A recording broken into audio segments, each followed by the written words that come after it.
अस्सलाम वालेकुम दोस्तों। इंसानी आंखें जब बेलगाम हो जाती हैं तो अक्सर फ़वाहिश की बुनियाद बन जाती हैं। इसीलिए मुहक्किकीन के नज़दीक बदनज़री उम्मुल ख़बाइस के मानिंद है।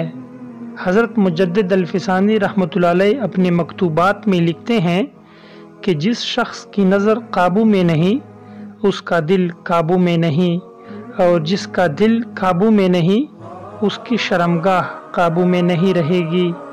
कई मर्तबा ऐसा होता है कि राह चलते या आते जाते गैर महरम औरत सामने आ जाती है तो उसके चेहरे पर नज़र पड़ जाती है। ऐसी सूरत हाल में हज़रत अली रज़ियल्लाहु तआला अन्हु ने नबी अकरम सल्लल्लाहु अलैहि वसल्लम से सवाल किया तो आप सल्लल्लाहु अलैहि वसल्लम ने इरशाद फरमाया, ए अली, एक मर्तबा नज़र पड़ जाने के बाद फिर दोबारा न देखो, क्योंकि तुम्हारे लिए सिर्फ पहली नज़र माफ़ है, दूसरी नहीं।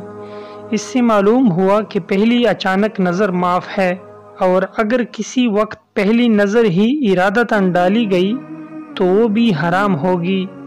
और पहली नज़र माफ़ होने का ये मतलब भी नहीं कि पहली नज़र ही इतनी भरपूर हो कि दोबारा देखने की ज़रूरत ही न रहे।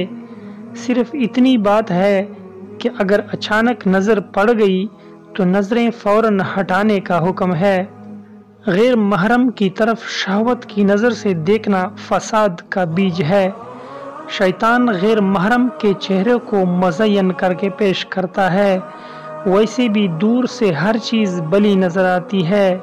बदनज़री करने से इंसान के दिल में गुनाह का तुख़म पड़ जाता है, जो मौका मिलने पर अपनी बहार दिखाता है।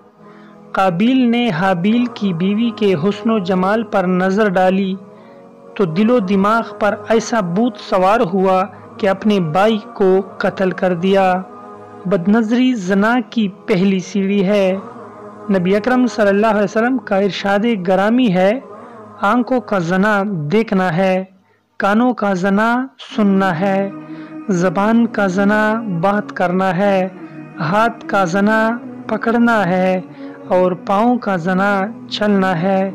दिल आरज़ू और तमन्ना करता है, शर्मगाह उसकी तस्दीक या तकज़ीब कर देती है। इमाम गज़ाली रहमतुल्लाह अलैह फरमाते हैं, नज़र कटक पैदा करती है, कटक सोच को वजूद बख्शती है, सोच शहवत को उबारती है, और शहवत इरादे को जन्म देती है। बदनज़री से कभी सेरी नहीं होती। हज़रत अक़दस तानवी रहमतुल्लाह अलैह फरमाते हैं, बदनज़री चाहे कितनी ही ज़्यादा की जाए, चाहे हज़ारों मर्दों और औरतों को घूरा जाए और घंटों घूरा जाए, सेरी नहीं होती। बदनज़री ऐसी प्यास लगाती है जो कभी नहीं बुझती। बदनज़री ज़ख्म को गहरा करती है।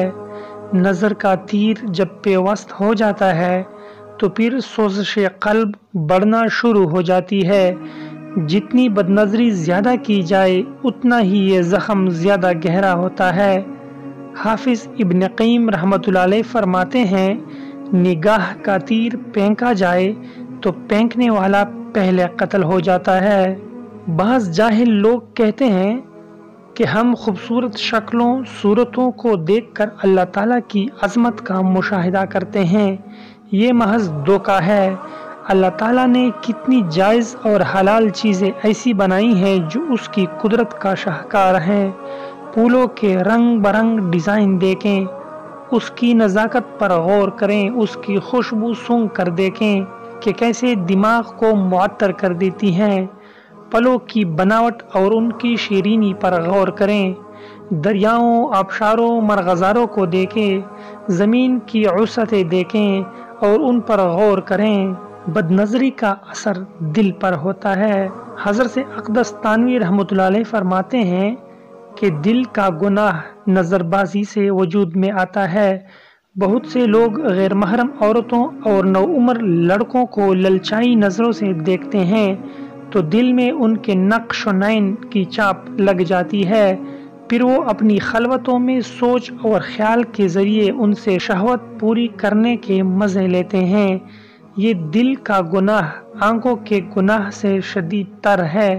فقہا نے لکھا ہے کہ اگر کوئی شخص اپنی بیوی سے ہم بستری کرے مگر تصور میں کسی غیر عورت کا خیال لائے تو اسے زنا کرنے کا گناہ ہوگا۔ بد نظری سے پرہیزی پر کیا انعام ملے گا؟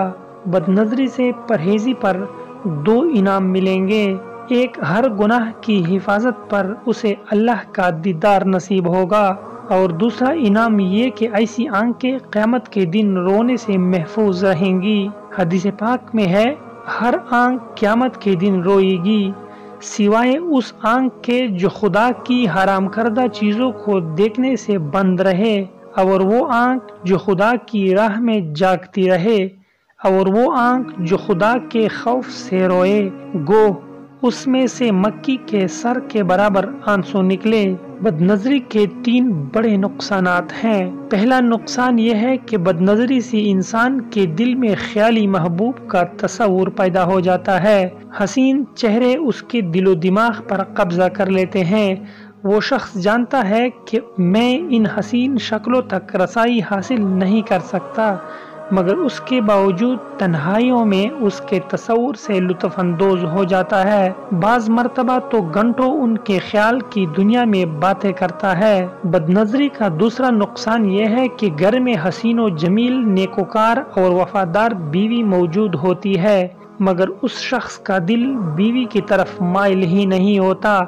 بیوی اچھی نہیں لگتی، ذرا سی بات پر اس سے الجھتا ہے، گھر کی فضا میں بے سکونی پیدا ہو جاتی ہے، جبکہ یہی شخص بے پردہ گھومنے والی عورتوں کو اس طرح للچائی نظروں سے دیکھتا ہے جس طرح شکاری کتا اپنے شکار کو دیکھتا ہے۔ بد نظری کا تیسرا بڑا نقصان یہ ہے کہ دل حق و باطل اور سنت و بدعت میں تمیز کرنے سے عاری ہو جاتا ہے، قوت بصیرت چھن جاتی ہے، دین کے علوم و معارف سے محرومی ہونے لگتی ہے، گناہ کا کام اس کو گناہ نظر نہیں آتا۔ پھر ایسی صورتحال میں دین کے متعلق شیطان اس کو شکوک و شبہات میں مبتلا کر دیتا ہے، نیک لوگوں سے بدگمانیاں پیدا ہوتی ہیں، حتیٰ کہ اسے دینی شکل و صورت والے لوگوں سے ہی نفرت ہو جاتی ہے۔ وہ باطل پہ ہوتے ہوئے بھی اپنے آپ کو حق پر سمجھتا ہے، اور بالآخر ایمان سے محروم ہو کر دنیا سے جہنم رسید ہو جاتا ہے۔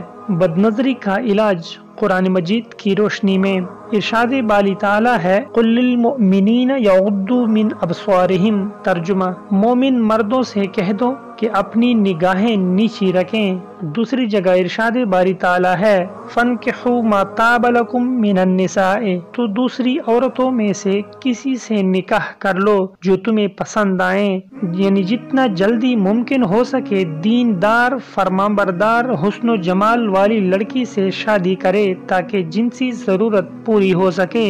بد نظری کا علاج حدیث پاک کی روشنی میں نبی اکرم صلی اللہ علیہ وسلم نے نظر کی حفاظت کے متعلق بہت تاکید فرمائی۔ انسانی چہرے کی کشش تو اپنی جگہ ہوتی ہے، نبی اکرم صلی اللہ علیہ وسلم نے تو جانوروں کی شرمگاہ دیکھنے سے بھی منع فرمایا۔ نبی اکرم صلی اللہ علیہ وسلم نے ارشاد فرمایا کہ اگر کسی غیر محرم پر اچانک نظر پڑ جائے اور اس کا حسن و جمال دل میں اتر جائے تو چاہیے کہ اپنے گھر آ کر اپنی بیوی سے ہم بستری کرے۔ جو کچھ اس غیر محرم کے پاس ہے وہی سب کچھ بیوی کے پاس بھی ہے۔ اس سے معلوم ہوا کہ حلال طریقے سے اپنی ضروریات کو پورا کر لینے سے حرام سے بچنا آسان ہو جاتا ہے۔ دوستو، اگر آپ کو یہ ویڈیو اچھی لگی ہے تو پلیز اسے لائک کریں، اس چینل کو سبسکرائب کریں اور گھنٹی کے بٹن کو ضرور دبائیں۔ شکریہ۔